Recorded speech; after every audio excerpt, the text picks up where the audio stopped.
Hi guys and girls, welcome to Canadian Immigration Channel. This video is for those of you who are interested in pilot programs because the number of these pilots is growing exponentially, and I want to make sure that we will have at least one video where we would give you an idea of how these pilots are working in a very short terms and what to do with these pilots, how to understand them, which pilots apply where, how to at least apprehend the whole idea of these pilots and how they actually work.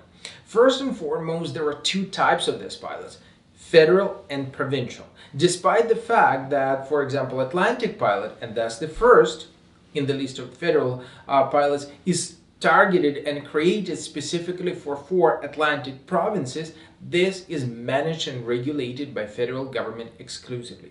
Of course, in close consultations with provinces, in close collaboration with provinces, but it's still the federal pilot. The idea is very simple. If you have a job offer in one of the Atlantic provinces, this job offer not necessarily has to be supported by LMIA. You can immigrate to one of these Atlantic provinces. Well, idea is very simple. Underpopulated provinces, you have to boost up the number of people coming in. Somehow, well, here you go. Got a job offer, which gives you a high chance of retention, high chance of the fact that the person will be staying in the province. Well, here you go. You can immigrate. That is, of course, simplified. I'm not mentioning here other requirements, but they're not that difficult to comply with. Therefore, we would assume that the whole idea is understandable. Now, the second pilot is the rural pilot. The rural pilot has the same idea as Atlantic. It's sort of in many ways copy-pasted. And the idea is that we do have underpopulated communities all over Canada, not only in Atlantic. So, well, basically, if you got a community and as a community you need immigrants, you are able to apply as the community first, and if the government approves you, you will be able to attract immigrants with more or less same requirements as Atlantic. If an immigrant has a job offer, if the immigrant complies with community requirements, if you as a community want to introduce them and want to welcome these people, you can allow them to immigrate further on. So bottom line, there are 11 communities. Not all of them are open right now for the intake, but these communities allow you to immigrate to Canada and stay in those communities if you have a job offer there. Pretty similar to Atlantic, I believe.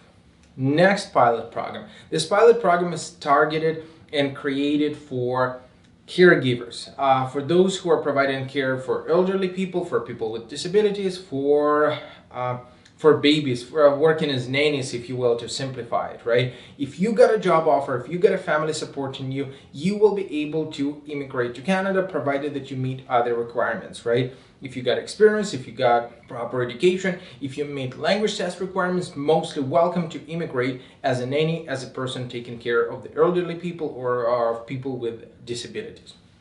Next, we're going towards the upcoming pilots or announced pilots, but which are not released yet. Still in the category of federal ones, there is the luminous, if you will, municipal pilot. So with respect to municipal pilot, it will probably be going forward the same way as this rural pilot. So the closed eyes are on it. Maybe there will be some differences, but at least this municipal pilot has been announced by a new Minister of Immigration. It's been discussed here and there from time to time, so we will be waiting news later in 2020 and see how this whole idea reveals with municipal pilot.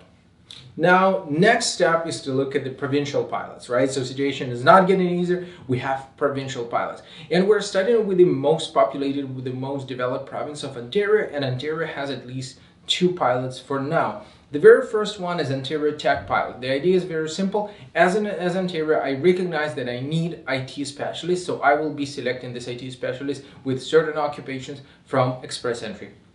Pretty similar, bottom line, if we like you, we would invite you, we would let you immigrate to Canada. The idea here is that these NOC codes, the people who are selected, they are presumably selected in close consultations with the stakeholders. It's just not only the government, it's also companies, it's also those specialists in the industry who are saying, well, we need more software developers or more computer engineers and so on and so on. The other is upcoming Ontario Regional Immigration Pilot. This Ontario Regional Immigration Pilot is supposedly be working same way as the rural pilot, but it will be regulated by the province. So what it means is that at the end of the day, all you're getting is you're getting nomination from the province, and this nomination does not allow you to immigrate next, right? So you have to go back to federal government and apply to federal government so that they will make their final word with respect to your immigration. Bottom line is just makes the process a little bit longer, but the province of Ontario want to make sure that they will be able to regulate their own pilot and will be able to work with their own pilot by themselves. Well, let them do it. This pilot is not entirely announced yet. There are 3 communities which were selected. There are more or less predicted requirements of a job offer which should be in one of those communities, but with respect to the details, they are not announced yet. Follow us up on the channel. We will be posting those requirements once they are set and once they are crystallized.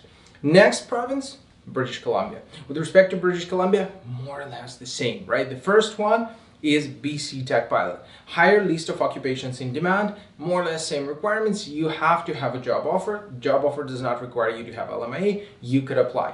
The other one is BC Entrepreneur Pilot. That's a different story, right? So, but ideas behind it is pretty much the same, right? We want to attract people who will be developing underpopulated communities outside of metropolitan Vancouver area. Therefore, if you're looking to open business in one of those communities, the requirements for opening business will be much, much lower compared to the requirements of those of you who are looking to open business in Vancouver, period, right? Now, that's not it. We also have pilots which are upcoming, and that would be Yukon Tech Pilot. And this Yukon Tech Pilot is supposedly be revealed pretty soon. And this Yukon Pilot has nothing to do with technology, will allow you to immigrate to the territory of Yukon, provided that you have a job offer there. The major difference is that this job offer might be shared between different employers. So it's not only for one employer, it could be a job offer, say, to work in, for example, food serving industry, where a job is shared between 2 employers or 2 restaurants, for example, right? So you could be employed by both of them working in shifts or something like that. Now, this pilot has been announced. It's not revealed yet, but again, keep an eye on the channel. We will be updating you once it's revealed. That is pretty much it with the pilots so far. If there's anything else, I will be glad to update you. Follow up us on the channel. We will be giving you ideas of upcoming requirements, upcoming pilots, what will change with respect to immigration. We have a new Minister of Immigration, so changes are definitely coming. New provincial programs are announced as well, and they are coming. So there are lots and lots of exciting news going on in 2020. Stay tuned with us, and of course, subscribe for the channel.